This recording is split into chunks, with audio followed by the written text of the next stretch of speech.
Мағжан Бекенұлы Жұмабаев 1893 жылы 25 маусымда Солтүстік Қазақстан облысында дүниеге келген. 1938 жылы 19 наурызда Алматы қаласында дүниеден өтті. Алаш қозғалысының қайраткері, ақын, қазақ әдебиетінің жарқын жұлдызы. Арғын тайпасының Атығай руының Құдайберді тармағынан шыққан. Атасы Жұмабай қажы, әкесі Бекен саудамен айналысқан дәулетті адам болған. Анасының есімі Гүлсім.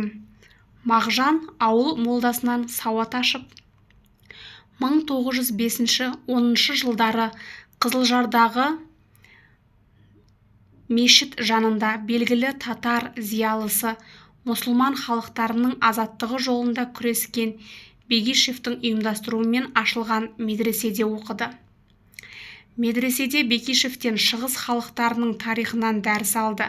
Қазақ татар әдебиеттерін Фирдауси, Сағди, Хафиз, Омар Хайям, Низами, Науаи секілді шығыс ақындарының дастандарын оқып үйренді. Баспадан 1909 жылы шыққан Абай өлеңдерін оқып, атақты ақын сөзі алтын хакім Абайға деген өлең жазды. 1910-13 жылдары Уфа қаласындағы Ғалия медресесінде білім алды. Онда татар жазушысы Ибрагимовтен дәріс алып, белгілі қайраткер Жантөринмен тығыз қарым-қатынас орнатады. Болашақ көрнекті жазушы Бейімбет Майлинмен танысады. Ибрагимовтың көмегімен 1912 жылы Қазан қаласындағы Кәрімовтер баспасында Шолпан атты тұңғыш өлеңдер жинағы басылып шығады.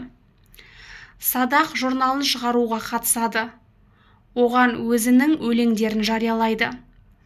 1913-16 жылдары Омбы мұғалімдер семинариясында оқыды.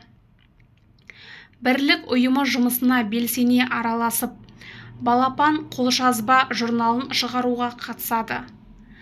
Әлихан Бөкейхан, Ахмет Байтұрсынұлы, Міржақып Дулатұлы секілді алаш қайраткерлерімен байланыс орнатып, қазақ газетіне өз өлеңдерін жариялайды.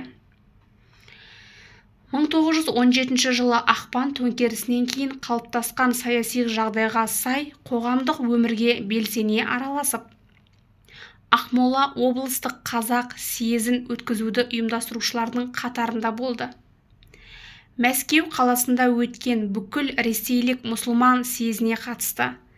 Бірінші жалпы қазақ съезінің шешуші бойынша бүкіл ресейлік құрылтай жиналысына депутаттыққа кандидат ретінде ұсынылды. Алаш партиясының Ақмола облысының комитетінің мүшесі болды. 300 партиясы өкілдерінің жалған айыптауымен бір айға жуық абақтыға отырып шықты. Екінші жалпы қазақ съезіне делегат ретінде қатысып, онда оқу мәселесі бойынша құралған комиссияға төрағалық етті. 1918-19 жылдары Петропавл уездік земства басқармасында қызмет етті. 19-23 жылдары Ақмола губерниялық Бостандық туы газетінде, Шолпан, Сана журналдарында, Ақжол газетінде қызмет істеп жүріп, халық ағарту жұмысына белсене араласады. Сол кезеңде қалың қауымға таныс поэмасы Батыр баянды жазып, жарыққа шығарады. 23-27 жылдары Мәскеуде жоғарғы әдебиет көркем өнер институтында оқиды. Онда орыс әдебиетін, батыс Еуропа әдебиетін терең зерттеп, орыс мәдениетін қайраткерлерімен жете танысып, көпшілігімен достық қарым-қатынаста болады. Мәскеуде оқып жүргенде оның шығармалары орынсыз сынға ұшырады. 1924 жылы 24 қарашада Мәскеу қаласындағы Шығыс еңбекшілері коммунистік университетінде қазақ жастарының жерлестік ұйымында жиналыс өтіп, олар Мағжанның 22 жылы Қазанда, 23 жылы Ташкентте басылып шыққан жыр жинақтарын талқыға салды. Онда ақын шығармаларын теріске шығаратын қаулы қабылданды. Бұл қаулы Еңбекші Қазақ газетінің 25 жылы 14 ақпанындағы санында басылды. Орынсыз сыннан көңілі жабыққан ақын «Сәлем хат» деген өлең жазды.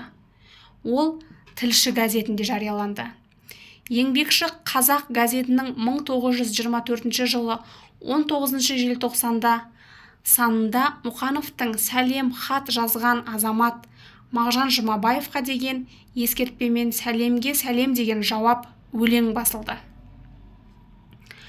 Жаңа құрылысқа, жаңа тұрмысқа қатысты нақтылы өлең жазбаса да, «Уаралап айқайламадың» деген кінәмен тап күресіне белсене араласып, «Кедей сөзін сөйлемедің» деген айыппен Жұмабаев қатаң сынға алынды.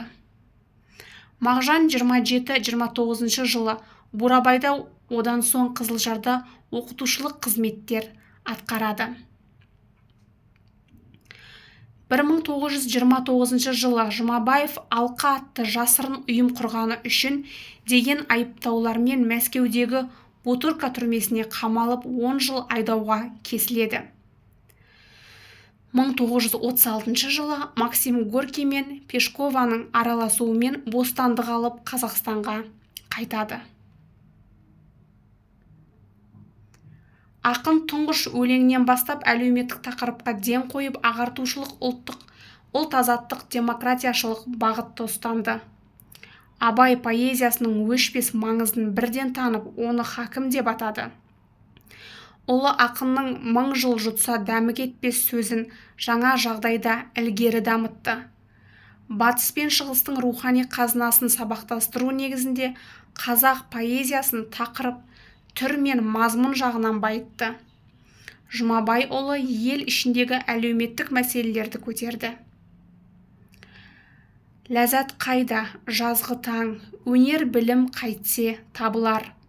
Қазағым, қарағым, осы күнгі күй деген шығармалары жарық көрді. Бастапқы кезде бұл тақырып туған жердің табиғатын тамашалаудан барып, қайран жердің ендігі күні не болады деген уайым қайғыға ұласады. Ақыры келіп, кіндік қаны тамған, нулы, сулы өлкені жаулап жатқан қара шекпенді отаршылдыққа қарсы наразылық оты болып тұтанады. Туған жерім сасық көл, ақын халқымен бірге күйзелді. Осыдан келіп романтикалық әуенге бөленген жорық идеясы туды. Жарма, есімде тек таң атсын, жаралы жан, мен жастарға сенемін шығармалары жарық көрді.